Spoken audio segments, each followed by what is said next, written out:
সকাল থেকে রাত পর্যন্ত শুধু একটাই চিন্তা, কি রান্না করব, কি খাবো।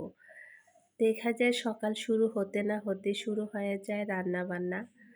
তো হ্যালো এভরিওয়ান, আসসালামু আলাইকুম। সবাই কেমন আছেন? আশা করি সবাই ভালো আছেন। আলহামদুলিল্লাহ, আমরাও ভালো আছি।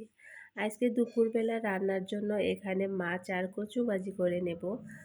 মাছ আর কচুগুলো মা আগে থেকে ধুয়ে ভালো করে পরিষ্কার করে নিয়েছে, কাটাকাটি শেষ করে। তারপরে আমি এই যে দুপুরবেলায় চলে আসছি রান্না করার জন্য। যেহেতু আমাদের বাসায় লোকজন অনেক, আমার শ্বশুর শাশুড়ি ননদ হাজবেন্ড, আমাদের রান্না বান্না অনেক বেশি করতে হয়। দেখা যায় আমাদের 3 বেলায় প্রায় রান্না করতে হয়। সকালে যদি কোনো ভর্তা ভাত করা হয় তাহলে দুপুরে একবারে বেশি করে রান্না করা হয় একদমই রাতের জন্য। মাঝে মাঝে দেখা যায় যে রাতেও আবার রান্না করতে হয়। মানুষ বেশি হলে যা হয় আর কি। তো আজকে মাছ একটু বেশি করে রান্না করব, যাতে রাতে আর রান্না করতে না হয়। সকালবেলা মা সবজি করেছে, ডাল রান্না করেছে, সেগুলো আছে। তো মাছটাকে আমি খুব ভালো করে ভাজি করে নিলাম। এখন আমি এটাকে ভুনা করে নেব। খুব বেশি একদম ভুনা করব না, একটু ঝোল ঝোল রেখে দিব, যেহেতু অনেকগুলো মাছ নিয়েছি। মাছটা ভুনা করার জন্য প্রথমে কাঁচা মরিচ পেঁয়াজ দিয়ে খুব ভালো করে একটু ভাজি করে নিলাম। খুব বেশি ভাজি করলাম না, যাতে মাছটা রান্না করব এই কারণে। পরে যা যা মশলা লাগে সব কিছু দিয়ে দিলাম। হলুদের গুঁড়া, মরিচের গুঁড়া, জিরা ধনিয়ার গুঁড়া সব কিছু দিয়ে ভালো করে মশলাটাকে এখন কষান করে নেব। নেওয়ার পরে এই যে মাছগুলো এখানে দিয়ে দিলাম। মাছটাকে আমি খুব বেশি কষান করা লাগবে না, কারণ হচ্ছে এটা যেহেতু আগে থেকে ভাজি করা ছিল।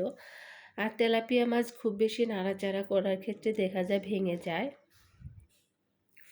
তো হালকা একটু কষান করে নিয়ে মাছগুলো এপাশ ওপাশ উল্টিয়ে দিয়ে এটাকে আমি পরিমাণ মতো ঝোলের পানি দিয়ে দিব। 2 দিন থেকে আমি কোনো ভিডিও দিতে পারতেছি না, কারণ আসলে প্রতিদিন কেমন জানি লাগে, ভিডিও করতে ইচ্ছা করে না, মনটাই উঠে গেছে। ভিডিওতে একটুও ভিউ আসে না, 50-60টার উপরে কোনো ভিউ আসে না। এমন করলে তো ভিডিও করার মন মানসিকতাই নষ্ট হয়ে যায়। তারপরেও চেষ্টা করছি টুকটাক একটু ভিডিও করে আপলোড করার জন্য।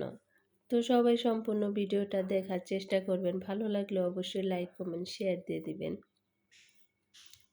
আসলে একটা ভিডিও করতে না অনেক বেশি কষ্ট হয়, আর মনটা তখনই খারাপ হয়ে যায় যখন দেখা যায় এত কষ্ট করে ভিডিও করার পরেও ভিডিওতে কোনো ভিউ আসে না, তখন আসলে মনটা একদমই খারাপ হয়ে যায়।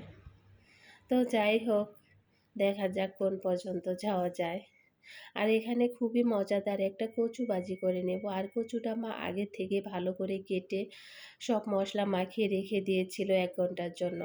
কচুটা যতক্ষণ রেখে দিবেন ম্যারিনেট করে ততই ভালো। আর এটা ভাজি করার ক্ষেত্রে দেখা যায় তেলের পরিমাণটা একটু বেশি করে দিতে হয়।